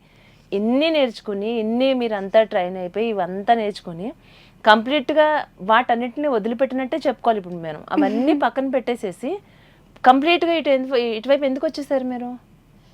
నేను ఏది వదలలేదు అని నా భావన. నేను అన్ని చేయాలంటే వదులుకోవాలి కదా, తప్పదు. ఇప్పుడు అవి ఉన్నాయంటే హెల్త్ లేకుంటే ఎట్లా అండి? So you have to be strong. మనం స్ట్రాంగ్ గా ఉంటేనే, ఇన్నర్ బాడీ మనకు స్ట్రెంగ్త్ ఉంటేనే మనం బయట స్ట్రాంగ్ గా మనం ఫైట్ చేయగలుగుతాం. Taking care of our health అనేది నెగోషియేషన్ కాదు, ఎక్కడేమైనా మనం చేయాలి. ఇప్పుడు నేను బాక్సింగ్ చేస్తున్నాను, నేను ఈరోజు పొద్దున్నే బాక్సింగ్ చేసి వచ్చినాను మీ దగ్గరికి. ఇప్పుడు పొద్దున్న లేసి బాక్సింగ్ చేసి చదువుకొని I prepared and then like I came right. So అంటే కంప్లీట్ గా ఆపోజిట్ గా ఉంది. ఇప్పుడు మీరు నేర్చుకున్నదే కానీ, మీ ఉన్నటువంటి సంస్థే కావచ్చు, మీ యాక్టివిటీసే కానీ, అవన్నీ మనం చూస్తుంటే పొలిటికల్ లైఫ్ కి కంప్లీట్ గా డిఫరెన్స్ అంత ఆపోజిట్ లో ఉంది కదా. ఎందుకంటే ఎవ్వరు ఇట్లాంటి మోడల్ చూపించలేరు. అవన్నీ చేస్తా కూడా ఇది చెయ్యొచ్చు అని చెప్పి ఇప్పటి వరకు ఎవరు చూపించలేరు. వైట్ అండ్ వైట్ వేసుకుంటేనే పొలిటీషియన్స్, ఇట్లా మాట్లాడితేనే పొలిటీషియన్స్, పాడితే పొలిటీషియన్స్ కాదు, డాన్స్ చేస్తే పొలిటీషియన్ కాదు, యూనో వేరే యాక్టివిటీస్ చేస్తే పొలిటీషియన్ కాదు. అది మనం ఒక బాక్స్లో పెట్టుకున్నాం what a politician means. It is not the same. నేను అన్నీ ఉండి చూపించగలుగుతాను అనే ముందుకు వచ్చినాను. నన్ను తిట్టుకుంటే తిట్టుకోండి, నన్ను మిస్అండర్స్టాండ్ చేస్తే చేసుకోండి, కొన్ని రోజులు చేసుకుంటారు, కానీ ఏదో ఒక టైంకి నేను అర్థం అవుతాను, నేను న్యాయం వైపు అడుగులేస్తాను, పోట్లాడతాను. That is my mind set. ఏదేమైనా ఐఎమ్ వెరీ క్లియర్. ఇప్పుడు పొలిటికల్గా మనం కొనసాగాలి అనుకుంటే కనుక, పొలిటికల్గా ఎదగాలి అనుకుంటే కనుక చాలా డబ్బుతో కూడుకున్నటువంటిది, చాలా ఖర్చుతో కూడుకున్నటువంటిది, అదంతా మనం చూస్తున్నాం. మరి అంత డబ్బు సంపాదించుకుందా శ్రేయారెడ్డి? వస్తుందండి, డబ్బుదేంది వస్తుంది, కెపాసిటీ ఉన్నప్పుడు వస్తుంది. అండ్ ఇప్పుడు అట్లనే మనం చూసుకుంటే ఉద్యమం మొదలు పెట్టినప్పుడు, లేకపోతే ఇప్పుడున్న మన సీఎం రేవంత్కైనా, చంద్రబాబు నాయుడు గారికైనా, ఇప్పుడు richest CM in the country, వీళ్ళందరికీ ఏమన్నా డబ్బులతోటి స్టార్ట్ చేసిందా? లేదు కదా. సో వచ్చే టైంకి పై ఉన్న వాళ్ళు సహకరిస్తారు, యూనో పైవాడు లైక్ దేవా సహకరిస్తారు and things will come when it is time అని చెప్పి నా నమ్మకం. అండ్ ఇప్పుడు నా బిజినెస్ కూడా బిల్డ్ చేస్తున్నా కదా, I'm very confident it will grow big. ఇప్పుడు ఇండియా వచ్చిన దగ్గర నుంచి కూడా డే 1 నుంచి రేవంత్ రెడ్డి మీద ఫైర్ అవుతూనే ఉన్నారు, అబ్జర్వ్ చేస్తూ ఉంటే. అంటే డైరెక్ట్ గా ఎప్పుడైనా రేవంత్ రెడ్డిని కలిసారా మీరు? కానీ నన్ను కలవాల్సిన అవసరమే లేదు. ఇంత ఆయన ఎట్లుంటాడంటే, ఇప్పుడు గతిలేని సంసారం ఉండొచ్చు కానీ శృతిలేని సంసారం ఉండొద్దు. ఆయన చేసేది శృతిలేని సంసారం లాగా ఉంటది. అక్కడ ఇక్కడ ఆ దేవుడి మీద వెళ్ళి ఈ దేవుడి మీద వెళ్ళి ఒట్లేయడము, దాని తర్వాత డబుల్ స్టాండర్డ్ మంచి. మొన్ననేమన్నాడు, గచ్చిబౌలి స్టేడియంలో పర్మిషన్లు ఎట్లు ఇస్తారు పార్టీస్ కన్నాడు. న్యూ ఇయర్ రోజు ఆయననే పర్మిషన్ ఇచ్చిండు. ఆయన నోరిప్తేనే కంపు. ఆ కంపుని నాకు గలవాలని లేదు. పర్లేదు, ఆయన ఆడు ఉండని, నేను ఏడు ఉంటాను. ఆయన చేసే పనుల మీద అయితే విమర్శలు అయితే నేను చేస్తూనే ఉంటారు, బరాబర్ వేస్తాం. సో ఇప్పుడు మన క్రైమ్ రేట్ అనేది కూడా ఎందుకు ఇంక్రీజ్ అవుతుందంటే, రేవంత్ రెడ్డి ఖాతాలోనే నేను వేస్తాను ఇదంతా. ఆయన మాట్లాడే మాటలకు, ఆయన రెచ్చగొట్టి మాట్లాడే మాటలకు, కత్తులు పెట్టుకొని తిరుగుతా అని చెప్పే దానికి మన దుండగులు, మన దొంగలు కూడా కత్తులు పెట్టుకొని తిరుగుతుంది. పోలీసులు పట్టుకుంటే ఏమంటున్నారు తెలుసా? రేవంత్ రెడ్డి చెప్తున్నాడు కత్తులు పెట్టుకొని తిరుగుతున్నా అని చెప్పి, ఫస్ట్ వెళ్ళి ఆయన అరెస్ట్ చేయండి, మమ్మల్ని ఎందుకు పట్టుకుంటున్నారు అని చెప్పి చెప్తున్నాను. అంటే భయం అనేది లేకుండా పోతుంది మన సమాజంలో. అంటే నాకు ఒకటి అర్థమవుతుంది ఇక్కడ, అంటే ఒక మహిళగా నేను ఏం మాట్లాడినా నడుస్తోంది అన్న ఉద్దేశం ఏమైనా ఉందా? అంటే ఒక ముఖ్యమంత్రి లాంటి ఆ స్థాయిలో ఉన్నటువంటి వ్యక్తిని ఎట్లా మాట్లాడటం ఎంతవరకు సమంజసం? పాలిటిక్స్లో మహిళలు ఇంకా మగవాళ్ళు అని చెప్పి ఏమి ఉండదు. Politics is politics. ప్రజల సమస్యల పైన నేను కరెక్ట్గానే గట్టిగానే మాట్లాడుతున్నాను, నేను తప్పేం మాట్లాడతలేను. కాబట్టి నాకు అట్లాంటి ఉద్దేశం ఏం లేదు, నేను మహిళను కాబట్టి ఏదైనా మాట్లాడొచ్చు అని చెప్పి. చట్టం ముందు అందరం సమానమే, మహిళ అయినా మగవాళ్ళైనా. కానీ ఆయన మీద మాట్లాడొచ్చు, రేవంత్ రెడ్డి మీద ఎంతైనా మాట్లాడొచ్చు. అన్ని మన ఇండియాలోనే నంబర్ 1 క్రిమినల్ కేసెస్ ఉన్న సీఎం ఎవరంటే రేవంత్ రెడ్డి. మరి అంత క్రిమినల్ కేసెస్ ఉన్న ఆయన మీద నేనెందుకు మాట్లాడొద్దు? ఆయన చాతగానితనంని నేనెందుకు చూపించొద్దు? నేను 10 రోజులు కనుక వెనక్కి వెళ్ళి చూసుకుంటే, ఒక 10 days బ్యాక్ కనుక వెళ్ళి చూసుకుంటే, అంటే వరల్డ్ వైడ్ గా ఫైర్ అని చెప్పుకునేటటువంటి వ్యక్తులను కూడా ఏ విధంగా కూర్చోబెట్టాడో మనం చూస్తున్నాం. ఆ విషయం మీకు కూడా తెలుసు. అంటే మేము అంటే వరల్డ్ వైడ్ గా మేము ఒక ఫైర్ అని చెప్పుకునే వ్యక్తులే వాళ్ళు ఏం చేయలేకపోతున్నారు, ఏం మాట్లాడలేకపోతున్నారు. అట్లాంటిది శ్రేయారెడ్డి రేవంత్ రెడ్డి మీద 10 సార్లు కత్తులు పెట్టు తిరుగుతున్నాడు. ఇట్లా మాట్లాడటానికి ఇంత గట్స్ ఎలా వస్తున్నాయి అంటున్నా? వాళ్ళు రియల్ ఫైర్స్, మేము రియల్ ఫైర్స్. కాబట్టి మేము భయపడం, ముందడుగు వేస్తూనే ఉంటాం, వెనకకు తగ్గేది లేదు. ఎందుకంటే ఎందుకు తగ్గాలి? నిజం మాట్లాడుతున్నప్పుడు ఇంకేం భయం? కేసులు భయపడిపోతాం అనుకుంటున్నారా? ఇన్ని కేసులు వేసిండ్రు ఇప్పటి వరకు, ఉద్యమం టైం నుంచి పోట్లాడుతా వస్తున్నాం. ఎందుకంత భయం మాకు? మీరు చేసింది వేలెత్తి చూపుతున్నాం. దమ్ము ఉంటే మేము చేయలేదు రాబాయి, మేము చేస్తున్నాం ప్రజలకు అని చెప్పి చూపించుకోండి, లేదంటే ఉండండి. అంతేగాని అంటే తెరిస్తే కేసులు, మూసుకుంటే కేసులు, ఏం చేసినా కేసులు వేస్తుంది వాళ్ళు. భయపడొద్దు, అన్నిటికీ భయపడితే భయపెడతారు. భయపడద్దు. అసలు ఎందుకు ఆయన గెలుక్కోవడం అంటున్నా నేను, పదే పదే ఎందుకు తన్నే నా తెలంగాణ ప్రజల కోసం నేను గెలుక్కుంటాను. నాకు తెలంగాణ ప్రజలంటే ప్రేమ, నాకు నా భారతదేశం అంటే ప్రేమ. భారతదేశం అంటే నాకు ప్రేమ, నా నియోజకవర్గంలో ఉన్నటువంటి ప్రజలంటే నాకు ప్రేమ, ఈ మాటలన్నీ ఇప్పుడు చెప్తున్నారు కదా. అంటే ఇవే మాటలకి ఫర్దర్ గా కూడా రేపొద్దున భవిష్యత్తులో పొలిటికల్ లైఫ్ లో మీరు అడుగు పెట్టిన తర్వాత ఇప్పుడు ఏదైతే మాట్లాడుతున్నారో, ఏవైతే ఇప్పుడు క్రిమినల్ కేసెస్ కానీ ఇష్యూస్ కానీ ఇవన్నీ జరుగుతున్నాయో వాళ్ళు న్యాయం చేయలేకపోతున్నారు, నేనైతే ఇలా అన్న దాని మీద మీరు మాట్లాడుతున్నారు కదా.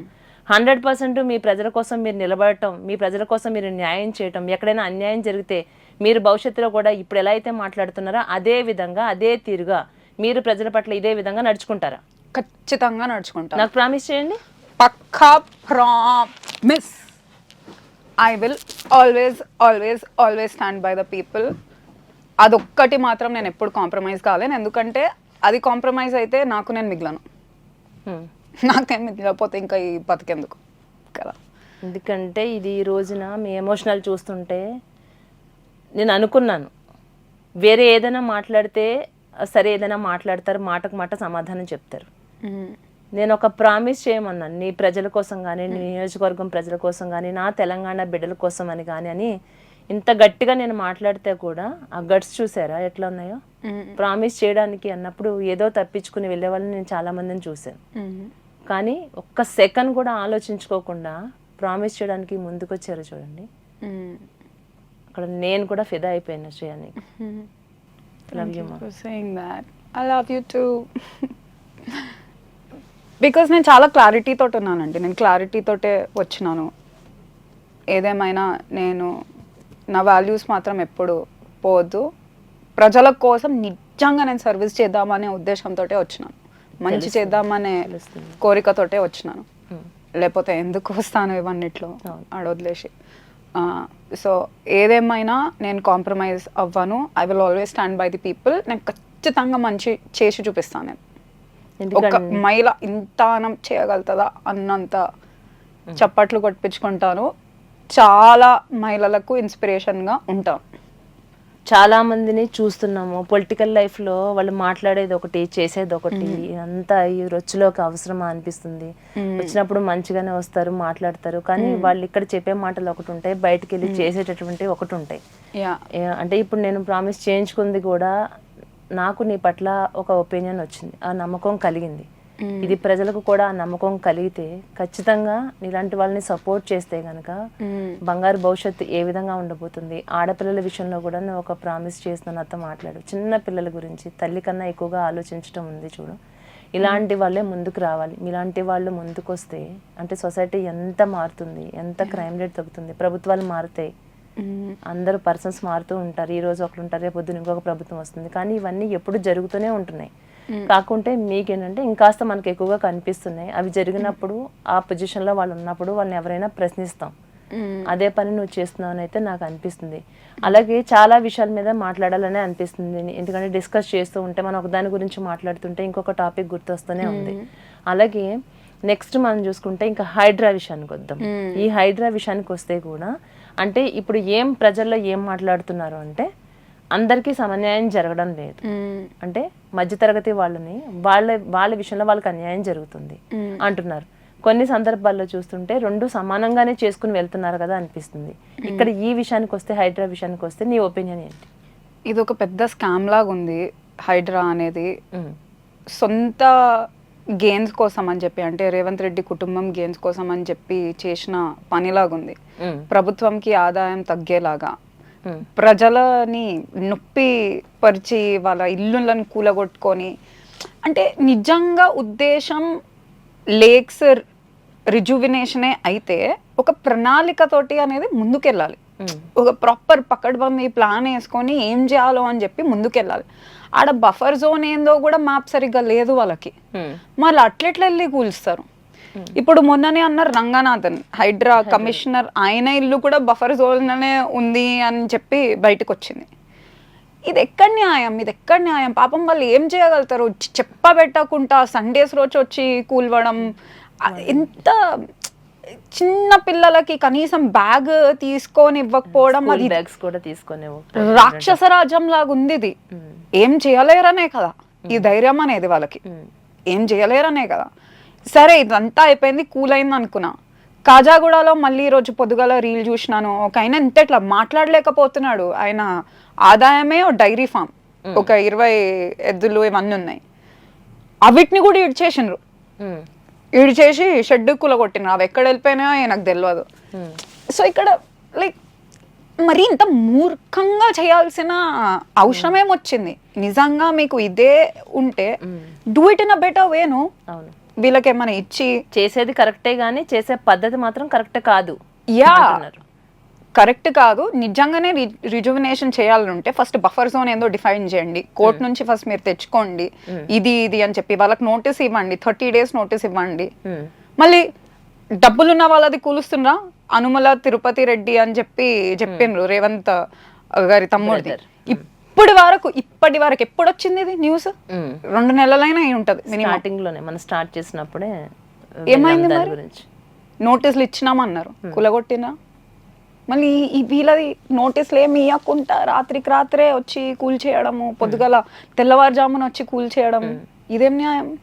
ఇప్పుడు కూలుస్తారు అన్న విషయం తెలిసిన తర్వాత కూడా కొంతమంది అంటే వాళ్ళకి కూల్చే ఉద్దేశం ఉంది, అట్లాంటి వాళ్ళకి కనీసం ముందు ఇన్ఫర్మేషన్ కూడా ఇవ్వకుండా రిజిస్ట్రేషన్లు కూడా వెళ్ళి వాళ్ళ రిజిస్ట్రేషన్ చేయించుకున్నారు. మరి దానికోసం ఎంత డబ్బులు ఖర్చు పెట్టి వాళ్ళు చేయించుకున్నారు. ఇదంతా ఒక ఎత్తు అయితే ఆ రిజిస్ట్రేషన్ కూడా మనీ లేనిదే కాదు, అది కూడా వాళ్ళకి లాస్ అయినట్టే కదా.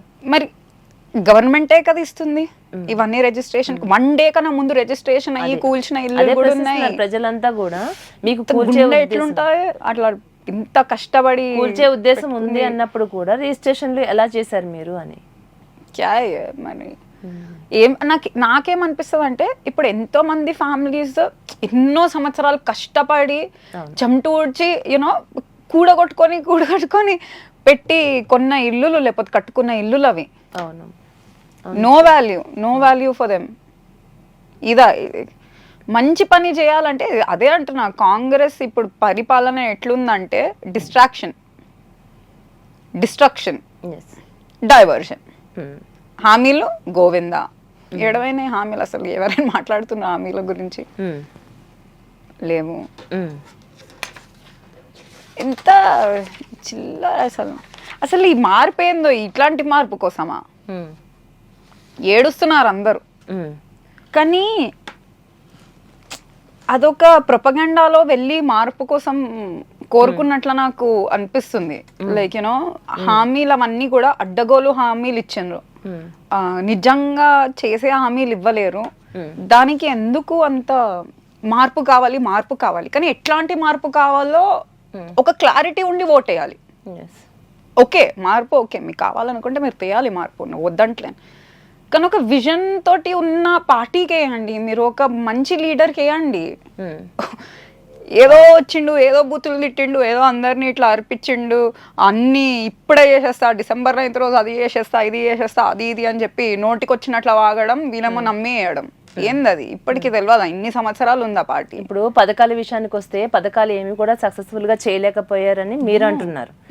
ఇప్పుడు ఆయన ఒకే ఒక మాట అంటున్నాడు. ఆయన ఏమంటున్నాడు? లక్షల కోట్ల అప్పులు నన్ను ఎత్తిన పెట్టి అబ్బా కొడుకు కూతురు అందరూ వెళ్ళిపోయారు, ఇప్పుడు అవన్నీ నేను పూడ్చుకుంటూ 1 by 1 ఒకటొకటి చేసుకుంటూ ఆ పథకాలన్నీ కూడా 1 by 1 నేను చేసుకుంటున్నాను అని తను అంత క్లియర్ అండ్ క్లారిటీగా తను మాట్లాడుతున్నాడు. దీనిపై మీరేమంటారు? జూటా అని చెప్పి అంటాను. రేవంత్ అంటే జూటా అని చెప్పి చెప్తాను.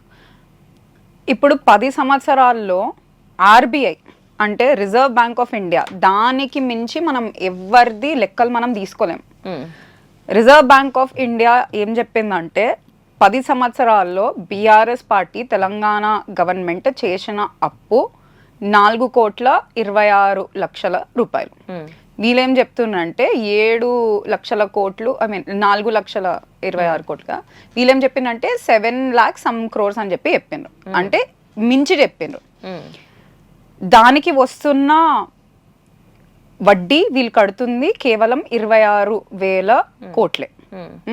రేవంత్ రెడ్డి ఏం చెప్తుండంటే నేను 60,000 కడుతున్నా అని చెప్పి చెప్తుండు, ఇంకెక్కువ ఫిగరే చెప్తుండు. ఇప్పుడు కేవలం 12 monthsలో కాంగ్రెస్ చేసిన అప్పు 1,30,000 కోట్లు. అంటే 5 సంవత్సరాలకి అది దగ్గరగా 7 లక్షల కోట్ల అప్పుకి దారితీస్తుంది. మరి 10 సంవత్సరాల్లో ఇన్ని డెవలప్మెంట్ ప్రాజెక్ట్స్ చేసి మన స్టేట్ ఆదాయం పెంచుతా ఇంతే అప్పు అయితే వీళ్ళు ఒక్క ఇటుక పెట్టకుండా, ఒక్క ప్రాజెక్ట్ చేయకుండా, ఒక్కటి అసలు ఏం చేసిండ్రు ఈ సంవత్సరంలో? ఒక్క డిస్ట్రాక్షన్ తప్ప ఏమని చేసిండ్రా? ఇవన్నీ వీళ్ళకి అసలు 1,30,000 కోట్ల అప్పు ఎక్కడికి వెళ్ళింది, ఎట్లా అయింది? సరే, ఆయన ఒకటే మాట్లాడుతున్నాడు, నిధులు కానీ బడ్జెట్ నిధులు కానీ నా హ్యాండ్ ఓవర్లోకి వచ్చినప్పటికీ లక్షల కోట్ల అప్పులే నాకు మిగిల్చేసి ఈ తండ్రి కానీ కొడుకు కానీ కూతురు కానీ వీళ్ళంతా కంప్లీట్గా నన్ను అప్పుల్లో వెయ్యిన తర్వాత నాకు ఇచ్చి వాళ్ళు వెళ్ళారు. నేను దానిని ఇప్పుడు ఇదంతా కూడా నేను పూడ్చుకుంటూ వన్ బై వన్ నేను చేసుకుంటూ ఇప్పుడు రిజర్వ్ బ్యాంక్ అబద్ధం చెప్తుందా లేకపోతే రేవంత్ రెడ్డి అబద్ధం చెప్తుండా? గవర్నమెంట్ రిజర్వ్ బ్యాంక్ అబద్ధం చెప్తుందా లేకపోతే రేవంత్ రెడ్డి అబద్ధం చెప్తుండా? తేలాలిగా. డాక్యుమెంట్ అయితే ఉంది, ఆయనదేది డాక్యుమెంట్ అయితే రిజర్వ్ బ్యాంక్ ఆఫ్ ఇండియా నుంచి ముందు పెడతాం. దాంట్లో అయితే బీఆర్ఎస్ పార్టీ వచ్చి చెప్పలేదు కదా, నువ్వే మీరు తప్పు చేయండి వేరేది రాయండి అని చెప్పి చెప్పలేదుగా. అసెంబ్లీలో ముందు పెట్టింది. సరే, ఇవన్నీ తెలుసు కదా వాళ్ళకి ముందే, బడ్జెట్ సెషన్స్ అన్నీ అయినాయి, అసెంబ్లీలో ఎంత ఉంది అప్పు ఇవన్నీ అని చెప్పి ఆల్రెడీ డిస్కషన్స్ అనేది అవుతున్నాయి. మరి బుద్ధి లేదా ఈ మేనిఫెస్టో చేసేటప్పుడు? కాదు అని చెప్పి మీరు ఆలోచించుకోవద్దా? ఇవన్నీ ఎన్క్లేవ్స్, TV9 ఎన్క్లేవా, అక్కడిక్కడ ఏమన్నారు, అన్ని చేయగలుగుతాం, మాకంతా చిత్తశుద్ధి ఉంది, అన్ని ఉన్నాయని చెప్పి ఎందుకు చెప్పడం? ఇప్పుడు వచ్చిన తర్వాత ఎందుకు చేతులు ఎత్తేయడం? 42 pages మేనిఫెస్టో, 420 హామీలు. ఎక్కడికి వెళ్ళి చేస్తారు, ఎవరు చేస్తారు? అంతెందుకు? ఖార్గే గారు, రాజ్యసభ కాంగ్రెస్ ఆపోజిషన్ లీడర్, ఆయననే అన్నాడు, మహారాష్ట్రలో అడ్డగోలుగా హామీలు ఇవ్వకండయ్యా, మీరు కాంగ్రెస్ పార్టీని తీసేస్తున్నారు, ట్రస్ట్ అనేది మీరు బ్రేక్ చేస్తున్నారు, అడ్డగోలుగా ఇవ్వద్దు అని చెప్పి ఖార్గే గారే చెప్పిండ్రు కాంగ్రెస్ లీడర్స్కి. అయిన పార్టీలో ఉన్న లీడరే చెప్తున్నారు. మరి ఈయన వచ్చి ఇదంతా వాళ్ళ మీద వీళ్ళ మీద చెయ్యెత్తి చూపడం కాదు, కానీ మనం ఏం చేస్తున్నాం, ఎందుకు చేసినాం, ఎందుకు అబద్ధాలు చెప్పి ముందుకు వస్తున్నాం, ఆలోచన ఉండాలి కదా. ఇష్టం ఉన్నట్లు ఇవ్వద్దు కదా, ఇంత గలీజ్గా మోసం చేయొద్దు కదా. సరే, ఏదో 10 చెప్పిండ్రు, 8 చేసిండ్రు, 2 ఫెయిల్ అయినాయి అంటే సరే పోనాబాయ్ అనుకుంటాం. 10లో 1 కూడా చెప్పకపోతే ఇంకెట్లా? తప్పు కదా, చాలా తప్పు. మోసం చేసి వచ్చినట్ల అది చేయొద్దు. So I really feel that Congress వచ్చింది రైట్ రీజన్స్ వల్ల కాదు. ప్రజలు కూడా ఓటేసేటప్పుడు ప్రొపగండా, వాళ్ళు వీళ్ళు లైక్ టీవీ ఛానల్స్ చెప్పే ప్రొపగండా ఒక్కటే కాకుండా అనాలిసిస్ చేసుకొని మనం చదువుకొని ఓటేయాలి. అది మనకు ఒక్కరోజు ఉన్న పవర్, అది మీకు. Use it for the right reason. నేను అదే చెప్పినాను ఎలక్షన్స్ అప్పుడు కూడా, అభివృద్ధికి వేయండి ఓట్, దొంగ మాటలకు మోసపోవద్దు, డబ్బులకు అమ్ముడు పోవద్దు. Vote for the right reasons. శ్రేయారెడ్డికి అంటే ఒక్కరోజు ముఖ్యమంత్రి పదవి కనుక ఇస్తే ఆ 1 dayలో 24 hours ఎలాంటి అభివృద్ధి చేసి చూపించగలుగుతుంది శ్రేయారెడ్డి? భారతీయుడు మూవీ అడుగుతున్నారా? అలానే అనుకుందాం. ఎందుకంటే అది ఆ కసి కనిపిస్తుంది, ఆ మాట్లాడే విధానంలో ఆ కసి తెలుస్తుంది. అంటే ఒకవేళ కనుక నాకే ఆ పొజిషన్ ఉంటే, నేనే ఆ పొజిషన్లో ఉంటే, వీళ్ళు ఇలా చేస్తున్నారు, నేనైతే ఇలా చేయగలుగుతాను అన్న కసి కనిపిస్తుంది. కాబట్టి ఫర్ ఎగ్జాంపుల్ 1 dayకి అనుకుందాం, ఒక్కరోజు కనుక మీకు అవకాశం వస్తే మీరు ఏం చేయగలుగుతారు? సో నేనేమనుకుంటానంటే, నా థాట్ ప్రాసెస్ నేను చెప్తా. ఇప్పుడు 1 day సీఎం అయితే ఏదో చేంజెస్ మనం చేయొచ్చు, చిన్న చేంజెస్ మనం చేయొచ్చు. 4 గంటలు మీ చేతిలో ఉంటుంది, రైట్. కానీ నా పాయింట్ ఏంటంటే, ఆ చేంజెస్ చేసినా మళ్ళీ వచ్చిన వాళ్ళు మళ్ళీ రివర్స్ చేస్తారు. ఆ చేంజెస్ తోటి సరిపోదు. మనం ఎట్లాంటి, నా దృష్టిలో నాకు ఎట్లాంటి చేంజ్ చేయాలని ఉందంటే సమాజంలో ఆలోచింపజేసే శక్తిని పెంచాలని ఉంది నాకు. అది మనం చేంజ్ చేస్తే, వాల్యూస్ అవన్నీ వేస్తే, నేనున్నా లేకున్నా, ఎవరు వచ్చినా లేకున్నా, సిస్టమ్ సెట్ అయితే అన్ని సెట్ అవుతాయి. So for me I'm like చెప్పగలుగుతాను 2-3 థింగ్స్, బట్ రేపటి వచ్చి తీసేస్తే ఏం వాల్యూ ఉంటుంది దానికి? నో, లాస్టింగ్ చేంజెస్ తెచ్చేలాగా చేయాలి. అది కొంచెం కొంచెం మైక్రో చేంజెస్ అవుతా ఉంటే వస్తుంది. And that's the kind of changes that I want to bring. Yeah, ఒక్క రోజు కాదు, నాకు చాలా రోజులు కావాలి, చాలా సంవత్సరాలు కావాలి, సంవత్సరాలు కావాలి. సంవత్సరాలు వస్తే ఇప్పటి వరకు ఎన్ని ప్రభుత్వాలు మారినా, ఎంతమంది ముఖ్యమంత్రులు మారినా, కొన్ని ప్రాబ్లమ్స్ ఏమైతే ఉంటున్నాయో అవన్నిట్లు కూడా చెక్ పెట్టగలుగుతుంది Shreya Reddy. Definitely I will try to do my best. Shreya, అనిపిస్తుందా ఇప్పుడు ఇది ఒక రకంగా చెప్పాలంటే ఒక రొచ్చులోకి మనం వచ్చినట్టే, రాజకీయాలు అని అంటేనే అందరినీ తిడుతూ ఉండాలి, తిట్టించుకుంటూ ఉండాలి, ఇవన్నీ ఫేస్ చేసినటువంటి వాళ్ళే మీరు, ఫ్యామిలీ బ్యాక్గ్రౌండ్ నుంచి చూసుకుంటే కూడా.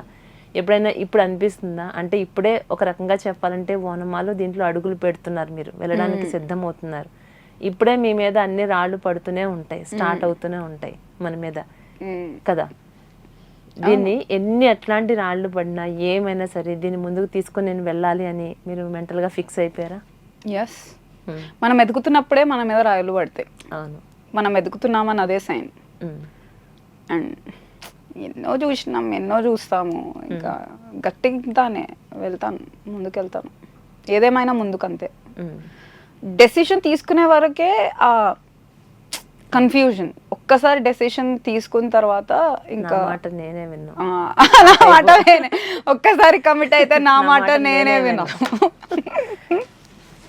చూడండి, తన మాట తనదే వినదంట, ఒక్కసారి కమిట్ అయిందంటే తన మాట తానే వినను అని చెప్తుంది.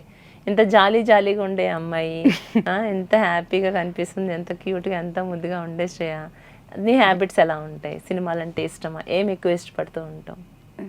బుక్స్ నాకు చాలా ఇష్టం, బుక్స్ బాగా చదువుతాను. అన్నీ కొంచెం చేయాలని ఉంటుంది, సినిమా చూడాలని ఉంటుంది, బుక్స్ చదవాలని ఉంటుంది, ఫ్రెండ్స్ తోటి మంచిగా యూనో మాట్లాడుకోవాలని ఉంటుంది. ట్రావెలింగ్ అంటే నాకు చాలా చాలా చాలా ఇష్టం. ఎక్స్ప్లోరింగ్ న్యూ ప్లేసెస్, కల్చర్ని చూడడము, ఆర్ట్స్ ఇష్టం, పోయిటరీ రాయడం ఇష్టం, స్విమ్మింగ్ ఇష్టం, మార్షల్ ఆర్ట్స్ ఇష్టం, బాక్సింగ్ ఇష్టం, అన్ని కొంచెం ప్రతి ఒక్కటి. మన ఛానల్కి వచ్చే ముందు కూడా గట్టిగా బాక్సింగ్ చేసి వచ్చారు కదా. అన్ని ఆస్వాదించాలి లైఫ్ లో, అన్ని చూడాలనే కోరిక ఉంటుంది నాకు. శ్రేయ పాటలు పాడుతుందా? పాడతాను. I'm not a good singer, కానీ ఆయన బయట ఐ నో నా సరదా కోసం నేను పాడుకుంటాను, పెట్టేది పెడతాను, వింటే వినండి, లేకపోతే లేదు. అందుకే అడిగింది దానికోసం. ఇప్పుడు శ్రేయతో ఒక మంచి పాట పాడించుకోవాలి. మీకు ఇష్టమైన పాట ఏదైనా ఒకటి పాడండి శ్రేయ. బిఆర్ఎస్ పాట పాడ. కాంగ్రెస్ అయినా ఓకే మాకు. పాట ఏదైనా, ఏ పాటైనా ఓకే, మీకు ఏది నచ్చితే అది. తెల్ల ఎత్తి చెప్పుతున్నా, తొడగొట్టి చెప్పుతున్నా, గొంతెత్తి చెప్పుతున్నా, ఎవరొస్తారా రండి రబ్బాయి దేక్కలేంగే, ఎత్తిల తల దించను బాయ్, పట్టిన జెండా ఇడువను బాయ్, కారు గుర్తు కోటేస్తాం, ఎవరు ఆపుతారా ఆపురబ్బాయి దేక్కలేంగే. మధ్యలో లిరిక్స్ మర్చిపోయినా కానీ లేదు, మంచిగా పాడింది. ఒక మూవీ సాంగ్. ఓకే, ఏం పాడదాం మీరు చెప్పండి, నాతో పాడాలి. కానీ పాడతాను, ఓకే. అది నాకు వచ్చిన సాంగ్ అయితే నేను కూడా వచ్చిన సాంగ్ చెప్తాం, కలిసి పాడదాం. సరే పాడదాం. What is the song? ప్రేక్షకులు జంప్ అయిపోతారు. ఏం కాదులే, ఏం కాదు, చూసే వాళ్ళు చూస్తారు. నేను మరికొన్ని ప్రోగ్రామ్స్ చేయాలి కదా శ్రేయ. ఇప్పుడే నేను జనాలు భయపెట్టేసాను అనుకోండి, అందరూ పారిపోయారు అనుకో, ఇంకెవరు భయపడతారు? People will be like wow, look at her singing, she is so pretty, she is singing, ఇవన్నీ మాట్లాడుతుంది అని చెప్పి చప్పట్లు కొడతారు. మనం ఎప్పుడు పాజిటివ్ గానే ఆలోచించుకోవాలి. అవును. సరే, మరి ఇంకెందుకు కలిసి స్టార్ట్ చేద్దాము. ఓకే. శ్రేయ ఎక్కడ తగ్గదు కదా, అస్సలు తగ్గేదే లేదు. అసలు ఇట్లా వాచ్ ద మూవీ. నార్మల్ గా తగ్గేదే లేదంటే ఎట్లా అంటారు? శ్రేయ తగ్గేదే లేదంట కదా. నువ్వు గడ్డం మనం జుట్టు కందాం కదా. మీరంటేనే బాగుంది. ఓకే, నీకు ఇష్టమైన హీరో ఎవరు? I like Charan. Very good. I like Ram Charan. Orange లో నాకు రామ్ చరణ్ చాలా ఇష్టం. ఆ మూవీ చాలా సార్లు చూసిన నేను. ఆరెంజ్ మూవీ చాలా సార్లు చూసారా? ఎవరికి అర్థం కాలేదు ఆ సినిమా, కానీ కానీ నిజంగా ఇది మాత్రం కరెక్ట్. నేను చాలా మంది దగ్గర విన్నాను ఈ మాట. ఎవరైతే చాలా మంది చూడలేదంటారో, ఎవరైతే చూసేమంటారో, మూవీ అర్థమైంది అన్న వాళ్ళు 10 times చూసిన వాళ్ళు కూడా నేను చూసిన. దాన్ని ఇష్టపడ్డారంటే మాత్రం, ఆ సినిమా నచ్చింది అన్న వాళ్ళు కనీసం ఒక 5 times అయినా 10 times అయినా అది చూసామన్న వాళ్ళనే నేను కూడా విన్నా. సరే, ఆరెంజ్ మూవీలో మూవీ ఆరెంజ్ మూవీలో అయితే అన్నిసార్లు చూసారంటే ఖచ్చితంగా ఆ మూవీలో సాంగ్స్ మీ మైండ్ లో బాగా ఉండిపోయి ఉంటాయి. కానీ అన్ని అబ్బాయిలు పాడిండ్రు కదా. పర్వాలేదు, ఏం కాదు. ఏం కాదా? శ్రేయ కూడా మగరాయిడే కదా. శ్రేయ కూడా మగరాయిడే, అమ్మాయి ఏం కాదు. I like to be a girl, women లాగానే నన్ను చూడాలి. సరే సరే. చిలిపిగా చూస్తావలా, పెనవేస్తావిలా, నిన్నే ఆపేదేలా, చివరికి నువ్వే అలా వేస్తావేవలా, నీతో వేగేదేలా. ఓ ప్రేమ కన్నుల్లో వాలే రోజు ఎంతో బాగున్నది కదా, కొన్నాలే అందంగా ఊరిస్తుంది, ఆపై చేతెక్కుతోందిలా, కడదాకా ప్రేమించే ధారేదో పోల్చేదెలా.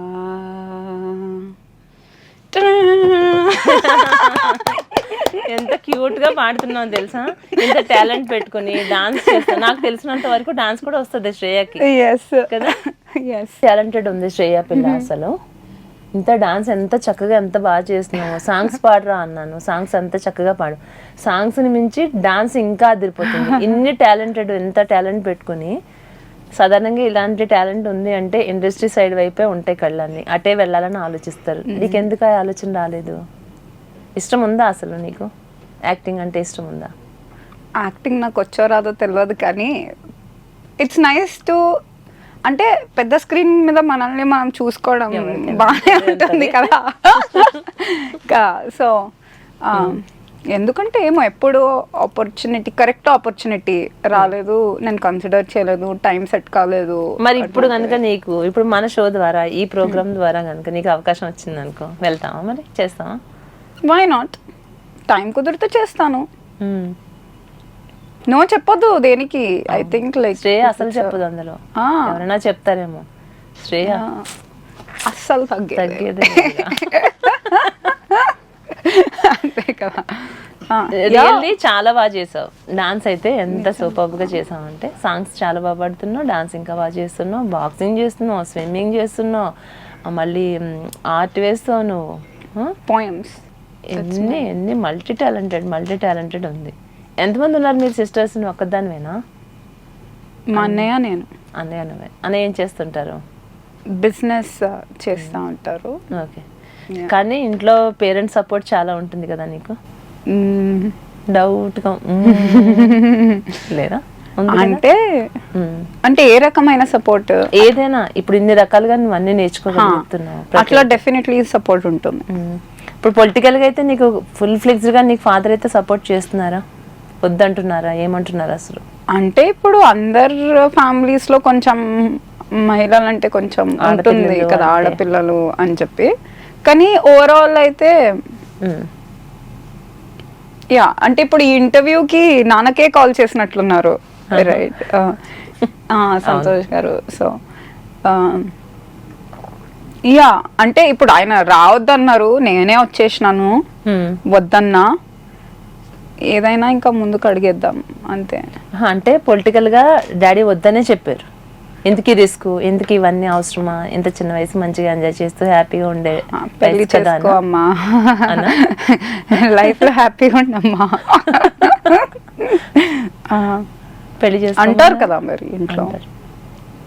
యా, సో అంటే ఎలక్షన్స్ అప్పుడే నన్ను రావద్దన్నారు కదా, రాను తిరుగు కానీ అని అసలు చెప్పి ఎవరు ఊహించుండరు కదా ఫాదర్ అసలు. అంటే తనకి సపోర్టివ్ గా ఉందామని వచ్చావు అక్కడి నుంచి. అవును. వచ్చిన తర్వాత ఇక్కడ మళ్ళీ వెళ్ళే ప్రసక్తే లేదు, నేను తగ్గేది లేదు, నేను పొలిటికల్ గా నేను ఇలా ఉండిపోతానని డాడీ అసలు ఊహించుండరు కదా. ఆహా, నేనే ఉంచుకోలేదు, ఆయనే ఊహించుకుంటారు. అంటే వచ్చినప్పుడు పర్మనెంట్ గా పాలిటిక్స్ లో ఫుల్ టైం వస్తాం అన్న ఆలోచనతో రాలేదు నేను. కానీ వచ్చిన తర్వాత నాకు అర్థమైంది, నేను అంటే కానీ బిజినెస్ పరంగా ఇట్లా ఎడ్యుకేషన్ సిస్టమ్ లో నాకు ఎట్లా నా కంపెనీ త్రూ నేను ఇంపాక్ట్ తెద్దామనే దిశలోనే నేను ముందుకు అడిగేస్తుండే. కానీ పాలిటిక్స్ త్రూ కూడా వేయగలుగుతాను అని చెప్పి నేను ఆ ఆలోచనలో లేకుండే. కానీ వచ్చిన తర్వాత నాకు అర్థమైంది, అక్కడైతే మనం మన కోసం బతుకుతాం, ఇక్కడైతే మనం అందరి కోసం బతకొచ్చు, ఏమైనా మంచిగా చేయొచ్చు, ఎన్నో చేంజెస్ చేయొచ్చు, ఎంతో మందికి స్ఫూర్తిగా నిలవచ్చు అని చెప్పి. ఓకే, ఒక మంచి ఆలోచనతోటి, ఒక మంచి ఉద్దేశంతో ప్రజల కోసం ఏదో ఒక చేయాలి, ఆడపిల్లలకి ఇంకా ఏమేమో చేయాలి, ఎన్నో మంచి ఆలోచనలతోటి, మంచి కాన్సెప్ట్ తోటి శ్రేయ నువ్వు అంటే పొలిటికల్ రంగంలోకి అడుగు పెట్టేసావనే చెప్పాలి. ఒక రకంగా చెప్పాలి అంటే భవిష్యత్తులో నీలాంటి గట్స్ ఉన్న లేడీస్ రావాలి, పొలిటికల్గా రావాలి, ఎంతో మందికి మంచి జరగాలని మా వేఫే న్యూస్ ద్వారా మనస్ఫూర్తిగా కోరుకుంటూ, నేను ఒక మంచి పొలిటీషియన్గా భవిష్యత్తులో చూడాలని మనస్ఫూర్తిగా కోరుకుంటున్నా. విష్ ఆల్ ది బెస్ట్ మా. Thank you so much. Final గా మా వీఫై న్యూస్ ప్రేక్షకులకి ఏం చెప్తుంది శ్రేయ? మీరు ఖచ్చితంగా ఉట్టి న్యూస్ చూడడం కాదు, సబ్స్క్రైబ్ అవ్వండి వెంటనే. ఎందుకంటే మీరు చూస్తున్నారు ఎంత మంచి ఇంటర్వ్యూస్ చేస్తున్నారు, ఎంత పొలిటికలీ డ్రివెన్ ఫన్ ఉంటుంది. అని నాకు వీఫై న్యూస్కి వచ్చిన తర్వాత ఒకటి ఏమర్థమైందంటే, ఇక్కడ ఉన్న ఎండి గారైనా, లేకపోతే ప్రజ్వల మ్యామ్ అయినా, లేకపోతే మాట్లాడిన సంతోష్ గారైనా, అందరూ లైక్ యూ ఎవ్రీవన్ ఇస్ ఒక ఇంపాక్ట్ చేద్దాము, మంచి చేద్దాము, అన్బయాస్డ్ న్యూస్ అనేది ముందుకు తీసుకెళ్దాము అన్న ఉద్దేశంతో ముందుకెళ్తున్నట్లు నాకు ఒకటి అర్థమైంది. It's very heart focused, passion focused channel లాగా ఉంది. సో ఉట్టి చూడడం కాదు, వెంటనే సబ్స్క్రైబ్ అండ్ ప్రతి ఒక్క న్యూస్ మీద అప్డేట్ చేస్తూ ఉండండి, షేర్ చేస్తూ ఉండండి అని చెప్పి నేను చెప్తాను.